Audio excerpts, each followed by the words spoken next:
নমস্কার বন্ধুরা, আন্ডার এডুকেশনের যে প্রায় 60 লক্ষের কাছাকাছি নাম ছিল, প্রত্যেকের নাম নিষ্পত্তি হয়ে গেছে এবং যাদের যাদের নাম ডিলিট হয়ে গেছে তারা এখন অত্যন্ত চিন্তিত আছে।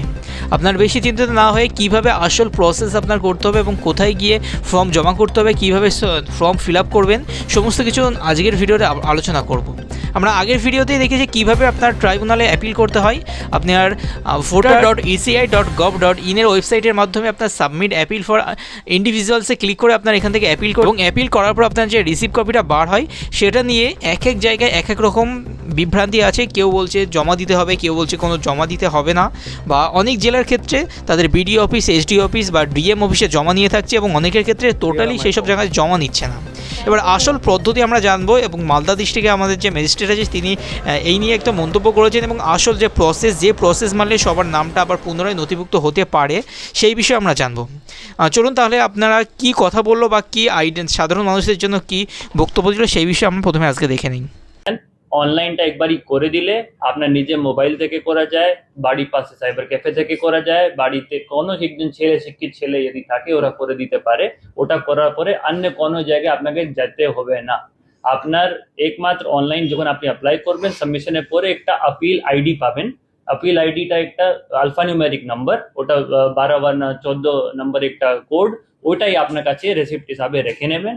যখন আপনি অনলাইন অ্যাপ্লাই করতে যাবেন তাহলে ওখানে দেখবেন আপনার প্রিভিয়াস ভোটার আইডি কার্ড যেটা নিয়ে আপনি চ্যালেঞ্জ করছেন ওটা নাম্বারটা চাওয়া হচ্ছে। যখন নাম্বার আপনি দিচ্ছেন ভোটার আইডি নাম্বারটা, অটোমেটিক্যালি আপনার নাম, বাড়ির ঠিকানা, আপনি কোথায়কার ভোটার সবকিছু অটো ফেচ হয়ে সিস্টেমে চলে আসছে।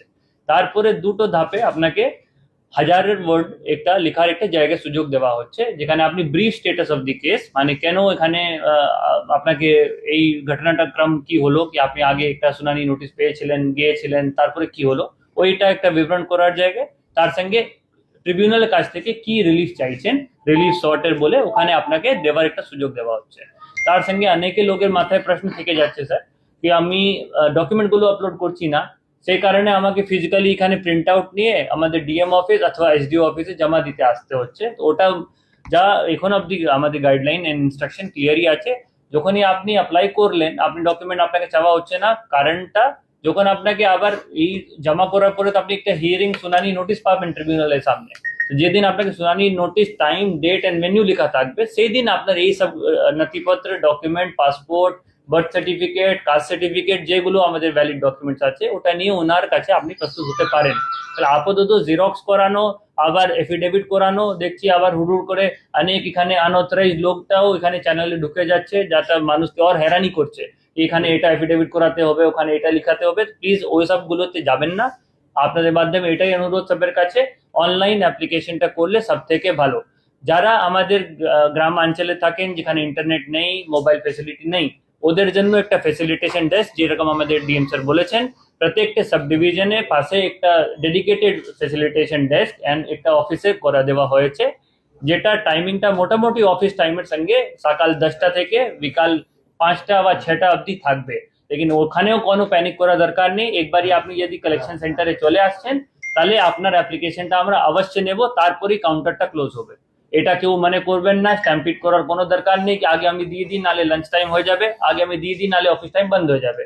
ওটার জন্য আমরা স্টার্টিং 1 তারিখ থেকে, মানে 1 এপ্রিল থেকে এই কাউন্টারগুলো সুবিধা চলছে। আর এটা আগাম 20 দিন বা 25 দিন, যতক্ষণ না আমরা পুরোটা এক্সস্ট করতে পারছি, এই পুরোটা নিতেই থাকবো। তো there is no time boundation, time limit নেই, সেটা মাথায় রাখবেন না কি আপনার একটা টাইম বেরিয়ে যাচ্ছে এটা অফিসে কালেকশন নেবেন না। আর এত দূর থেকে আজকে আমরা যা নোটিস করে দেখলাম, অনেক দূরে দূরে থেকে করিমপুর হোক বা তেহট্ট হোক বা কল্যাণী হোক, সবাই ভাবছে কি এখানে রবীন্দ্র ভবনের ডিএম অফিসে জমা দিতে হবে, সেরকম নয়। আপনার বাড়ির কাছে যেটা সাব ডিভিশন অফিস, ওখানেই আমরা এসি ওয়াইজ ভাগ করে অলরেডি হেল্প ডেস্কটা করা দেওয়া হয়েছে। আপনাদের মাধ্যমে ওটাই অনুরোধ কি আপনার ওই সাব ডিভিশনাল হেডকোয়ার্টারে আপনি জমা দিতে পারেন। তার সঙ্গে যদি বাড়িতে 2 জনের নাম কেটে গেছে বা 3 জনের নাম কেটে গেছে, সবাইকে আসতে হবে না, যেরকম আবার স্যার বলেছিলেন, কেউ একজন অথরাইজড রিপ্রেজেন্টেটিভ সবের অ্যাপ্লিকেশনটা নিয়ে এখানে জমা দিতে পারে। তাহলে ওটা সুবিধা রয়েছে, সবাইকে কাজ ছেড়ে বাড়িটা লিভ নিয়ে ওইগুলো নিয়ে আসার দরকার নেই।